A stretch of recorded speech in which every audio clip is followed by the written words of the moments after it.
दिनै 2 जुलाइ 2025 जों राङापारा दख'र दुलाराय बर' फरायसा आफादा मिरु दुलाराय बर' फरायसा एबा सनितपुर जिल्ला दुलाराय बर' फरायसा आफादनि बिथोन बायदियैनो बेसेन नाङै फोरोंथाइ मावबादाखौ दिनै बेखेवजेनबाय। दा जोंहा दिनै राङापारा दख'र दुलाराय बर' फरायसा आफादनि सिङाव थानाय मोनफ्रोमबो गोजौ फरायसालिनि थाखो 9 आरो थाखो 10 नि फरायसा फरायसुलिफोरखौ जोङो बयखौबो जमा खालामनानै दिनै बिहुराम गेजेर आरो गोजौ फरायसालिनि बे फरायसालियावनो बे मावबादाखौ खुंनाय जादों।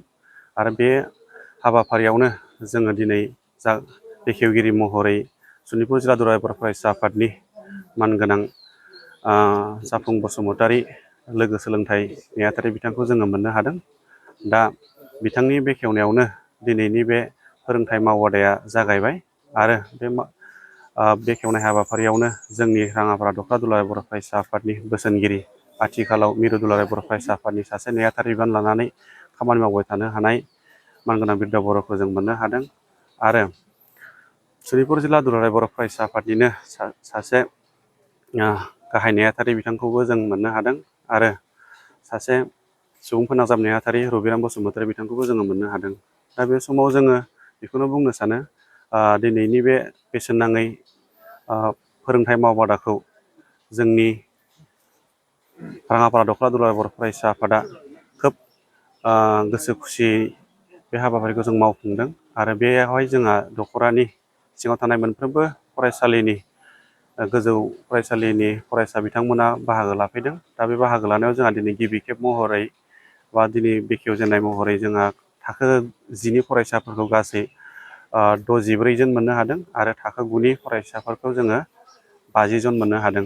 दा जोङो फोथायनाय दङ गाबोन सबनिया बेबायदिनो गथ'फोरा फैबाय थागोन। दिनै बोथोराबो खोब एसेबां मोजां नङा, फुंनिफ्रायनो अखा हाबाय थानाय, बेनिखायनो दिनैनि बे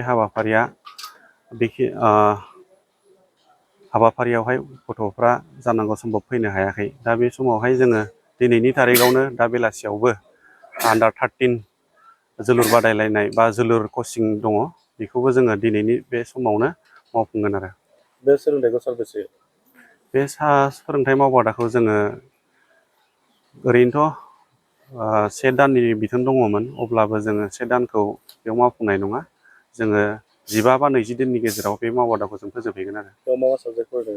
जों बेयावहाय गोरलै सानखान्थि, गोरलै बिगियान आरो इंराजि रावखान्थि बे 3 आयदाखौ लानानै बे मावबादाखौ होनाय जादों। आरो दा सोलोंथाइ लागिरि गार्जेनफोरनि सायावहाय आरो बिनि सायाव मा बुङो?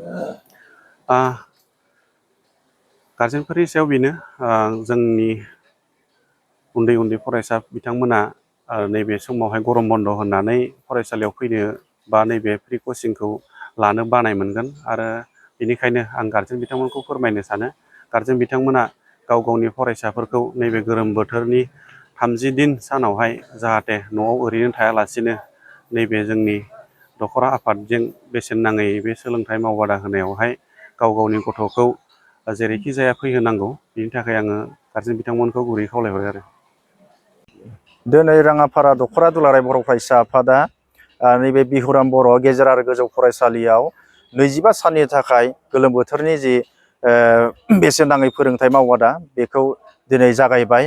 दा बे जागायनायाव आं फैनानै बेखेवगिरि महरै जोबोद गोजोननाय मोन्दों। मानोना बिथांमोना फरायसाफोरनो फोरोंथाइ होनो थाखाय 3 आयदाखौ सायख'नानै लादों, सानखान्थि, बिगियान आरो इंराजि रावखान्थि। दा बे 3 आयदाखौ बिथांमोना फोरोंनो थाखाय फोरोंगिरि थिसननानै लादों आरो बेनि गेजेरजों फरायसाफ्रा जे रोङै बेखौ रोंफुंनो हागोन। आरो न'आव थास्लायस्लाय बिथांमोना गोलोम बोथोरनि बन्द' समाव जे बेहायनो फैनानै जे सोलोंनांगौ बा रोंनांगौ बेखौ सोलोंफैनो हायो। आरो बिथांमोना बे सोलोंनायनि गेजेरजों बिथांमोना पासनि जि हार बेखौ बांहोनो हायो बा गावखौनो फेल जायालासिनो पास खालामनो हायो बा पार्सेन्टेजखौबो बारायनो हायो बिथांमोना बेनि गेजेरजों। आरो बिथांमोना जे बेहाय रोङैखौ सोंनानै लाफैनो हागोन आरो फोरोंगिरि फोरोंनायखौ मोजाङै नायनानै माने सोलोंना लानो हायो।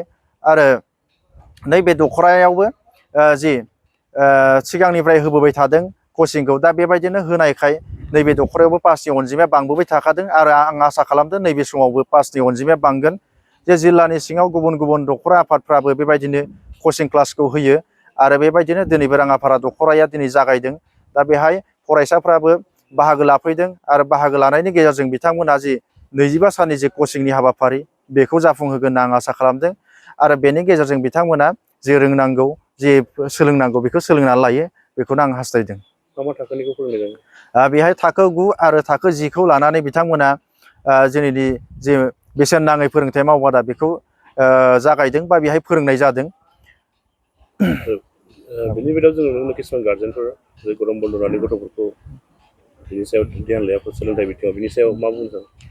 जे गोलोम बोथोर होननानै माखासे गार्जेनफ्रा न'आवनो खामानियाव सोरखौबा लोहाबना दोननो नागिरो बा सोरबा ओरैनो न'आव राङा फाङा थायो बा सोरबा ओरैनो आलासि जाबथिंलाबायनानै थायो। दा बेफोरबायदि फरायसाफ्रा नैबायदि कचिंआव फैयोब्ला आरो कचिंआव फैनानै सोलोङोब्ला बिथांमोना गावसोरनि रोंनायखौ रोंनो हायो आरो गावसोरनि फरायनाया कन्टिनिउ जायो जाहाथे थाथ'आ गेप जाया। होनब्लाना सासे फरायसाया जिखिनि रोंनांगौ बेखौ रोंफुंनो हायो। नङाब्ला सासे फरायसाया जिखिनि रोङोमोन बेखौबो बावगोमायो। रोंनाय सुबुङाबो माने मास मोनसेसो बेबायदि बन्द थायोब्ला रोङै जानानै थायो, बावगोमाजोबो आरो बेनि जाहोनावनो फेलआबो जायो। दा बेनिखायनो फेल जाया जाहाथे पास जायो, पासनि अनजिमाया गोबां जायो। दा बेखौनो हास्थायनानै नैबे दख'रायाव जाहाथे साफ्रोमबो फरायसाफ्रा कचिंआव बाहागो लाफैयो आं बेखौनो खावलायहरबाय।